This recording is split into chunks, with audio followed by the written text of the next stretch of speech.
As narrated in the preceding video, Rama made up his mind to obey his father's command conveyed through Kaikeyee. Writes Valmiki,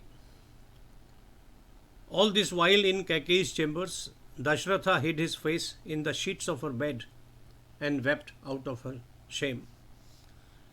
It was out of his doing that his beloved son Rama would now have to live the harsh life of a hermit in the forest. On the other hand, Rama entered Kaushalya's chambers. He saw his mother performing auspicious ceremonies in anticipation of her son being named the Yuvaraj. Rama bowed at her feet. She lifted him and embraced him warmly. As Kaushalya asked Rama to sit near her and offered him some food, the prince said in all humility, "Mother, you appear to be unaware of the misfortune that has befallen us. I no longer need the sumptuous feast offered by you to me.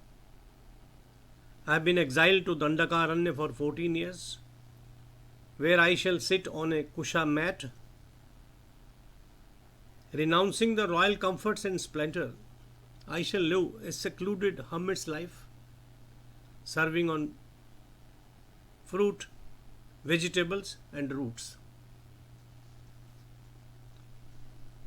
The Maharaja, continued Ram, has decided to anoint Bharat as the Yuvaraj while I go to live in a forest. Kaushalya fell to the ground like the branch of a mighty tree, suddenly axed. It was some moments later that she collected herself and addressed her son thus: "Raghunandan, had you not taken birth, I would have suffered the deprivation of a barren woman. Today's suffering is more acute. My wish that the pain that I endured all those years be removed has not been answered. I have never enjoyed the privileges of being the senior queen of a ruling prince. I have lived in the hope that I shall see better times when my son ascends the throne. Your going into the forest will cause me immense pain, and the co-wives will treat me with disrespect and speak harsh words. My husband," said Kaushalya, "always had a special place for Kaikeyee, and I never enjoyed that place. If you go now, I will be deprived of your love too. My son, how will I now stand her bitter words, her uncontrollable anger and harsh behavior? My beloved son, why did I not die with grief at the mere thought of being away from you? I shall accompany you to the forest like a cow following her calf." Lakshmana was silently listening to this exchange between the mother and the son. Bowing to the sorrowing queen, he said, "I am unable to appreciate the idea of Rama going into exile while he was about to be named the Yuvaraj. A woman has misled the Maharaja and he has thereby lost his discretion. He is aged and seems to be a slave to his senses. A man loses his wisdom when Kamdev enslaves him, and a woman like Kaikeyee is goading him in his acts.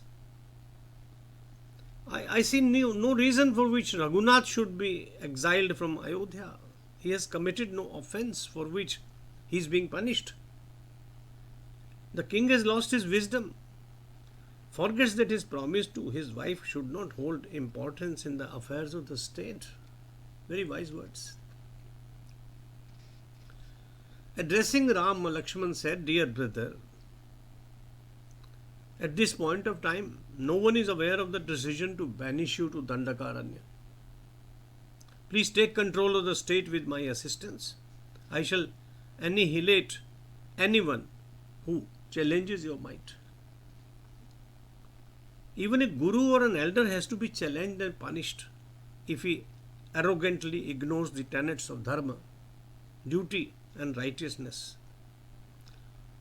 Our father, under Kaikeyee's influence, is behaving like a child, oblivious to the good of his people and kingdom. I shall put him to death if need be, and restore order and dharma in the matters of the state. Kaushalya too advised Rama to stay put and act according to dharma.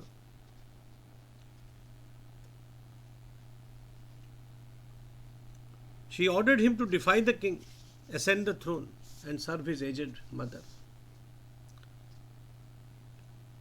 Valmiki continues, no argument deterred Ram, who was prepared to obey his father's command and leave the palace and kingdom.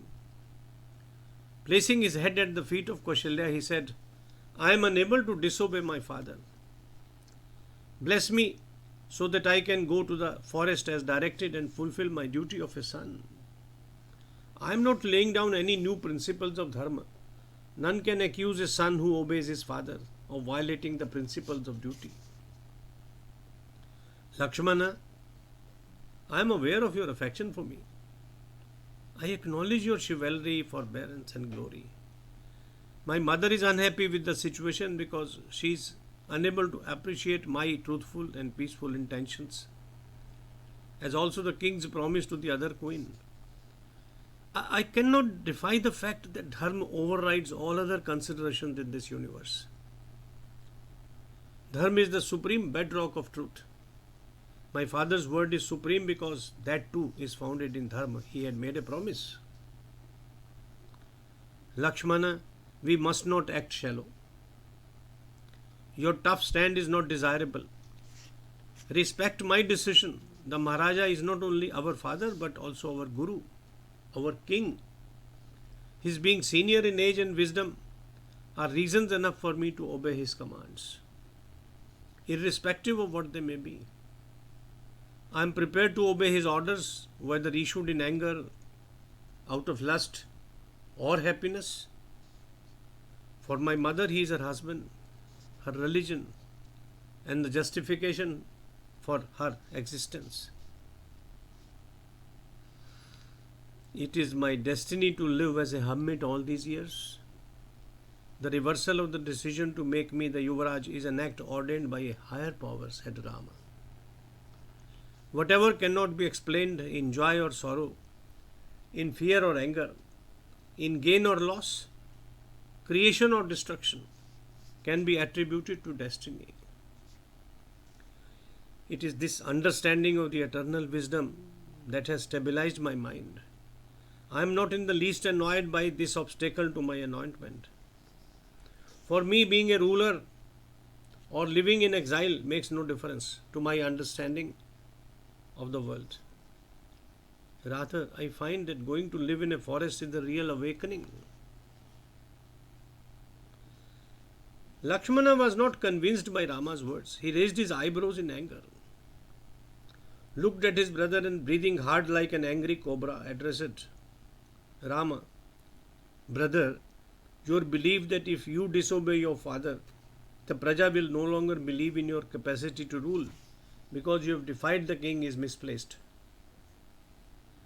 Your laying the blame of this command on destiny is not correct.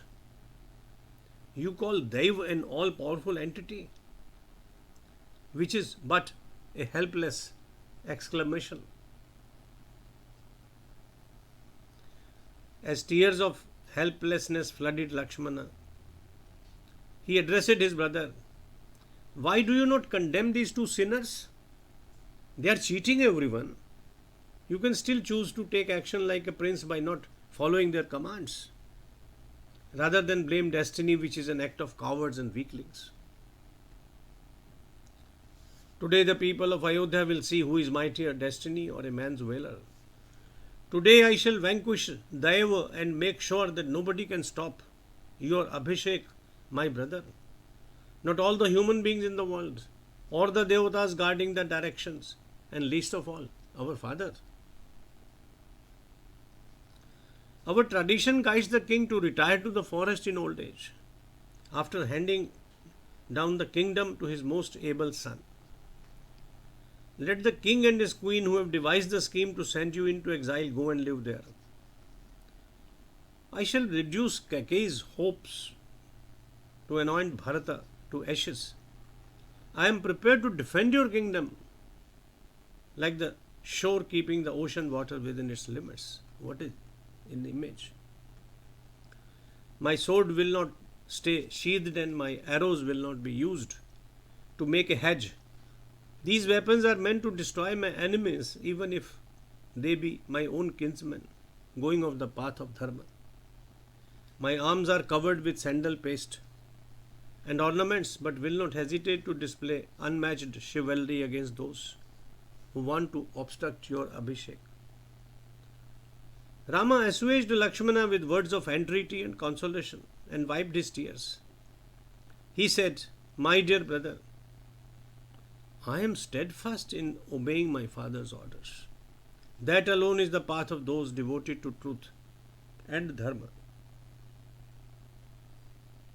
Kaushalya was deeply grieved and bemoaned the future years, imagining her separation from her beloved son. As she insisted to accompany Rama to the forest, Rama did not lose himself to anger or grief and consoled her, saying, "Kaikeyee has misled the king, mother, who grieves at the thought of my going into the forest. If you too go away with me, he will certainly die. It is cruel on the part of a wife to give up her husband. It is only befitting for you as a queen to stay here and serve him as long as he lives." With tearful eyes, Kaushalya replied, "My son, you are right. As you go away to fulfill your father's commands, I shall stay here and wait for your safe return. I will wait to hear your assuring, sweet words." There was a third character in the story. She also made her protest. We shall take it up in the next video. Thank you for listening to me. Jai Shri Ram. Jai Shri Ram. Jai Shri Ram.